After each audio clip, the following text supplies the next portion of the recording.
Respiratory Physiology, Lung Volumes and Capacities. Welcome to today's episode, where we embark on a detailed journey into the fascinating world of lung volumes and capacities, a cornerstone topic in respiratory physiology. Whether you are a student, a healthcare professional, or simply someone with a keen interest in understanding how our bodies work, this session promises clarity and insight. Let us begin by considering why measuring lung volumes and capacities is so important. These measurements are not just numbers, they provide us with the keys to diagnosing respiratory illnesses, distinguishing between different types of lung diseases such as obstructive and restrictive patterns, and assessing the impact of treatment. They also play a critical role in preoperative evaluations for thoracic surgery. Most of these values are determined using a technique known as spirometry. Now, let's break down the primary lung volumes. 4 fundamental numbers that help us understand the mechanical properties of the lungs. First, we have the tidal volume.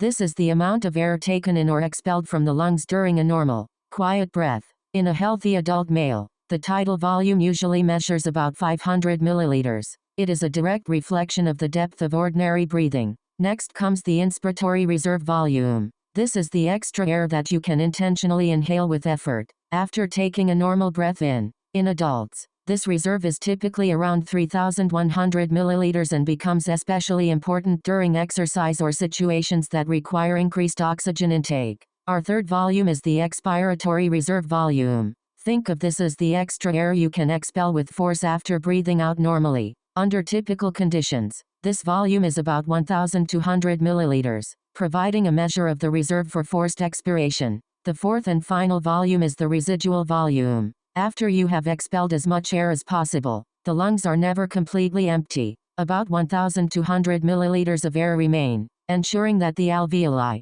the tiny air sacs, stay open and efficient gas exchange can continue. This residual air also helps prevent dramatic fluctuations in oxygen and carbon dioxide levels between breaths. Moving on, let us consider lung capacities. These are combinations of 2 or more of the previously mentioned volumes, and together they present a comprehensive picture of lung health. The inspiratory capacity is the total amount of air that can be inhaled after a normal exhalation. It is calculated by adding the tidal volume to the inspiratory reserve volume, which usually amounts to about 3,600 milliliters in adults. This capacity highlights the full range of inspiration. Functional residual capacity is the amount of air remaining in the lungs after a normal breath out. This is the sum of the expiratory reserve volume and the residual volume, totaling about 2,400 milliliters in the average adult. Functionally, this acts as a buffer, preventing major changes in blood gas levels and helping the lungs avoid complete emptying, which would make reinflation difficult. Vital capacity, sometimes called forced vital capacity, is the largest volume of air that can be forcibly exhaled after taking the deepest breath possible. This figure combines the inspiratory reserve, tidal, and expiratory reserve volumes, adding up to roughly 4,800 milliliters. It is an essential tool for evaluating respiratory muscle strength and the elasticity of both the lungs and chest wall. Finally, total lung capacity is the maximum amount of air the lungs can contain after a maximal inspiration. It is the sum of all 4 primary lung volumes, and in a healthy adult, this can reach about 6,000 milliliters. This value represents the full expandable volume of the lungs. Now, how do these measurements guide us in understanding respiratory diseases? For instance, in obstructive lung conditions such as chronic obstructive pulmonary disease or asthma, the airways become narrowed, making it difficult to exhale air efficiently. Here, the residual and total lung volumes are often increased due to air trapping. The vital capacity may be normal or only slightly decreased, but a critical marker is the ratio of forced expiratory volume in 1 second over forced vital capacity, which is markedly reduced in these conditions. In contrast, restrictive diseases like pulmonary fibrosis or conditions that limit chest expansion, the lungs or chest wall are stiff or weak, making it hard to inhale air.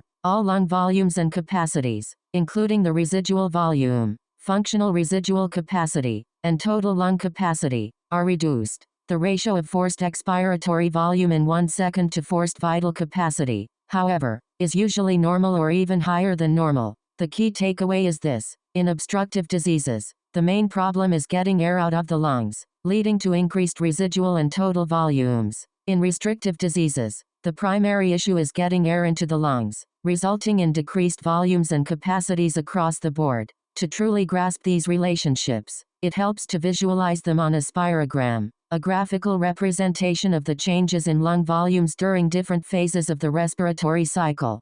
Thank you for joining me on this comprehensive tour of lung volumes and capacities. Understanding these values not only enhances our appreciation of respiratory health but also empowers us to recognize and interpret the warning signs of disease. Stay curious, and until next time, breathe easy. It's the Everything Surgery Podcast. Dissect the extraordinary.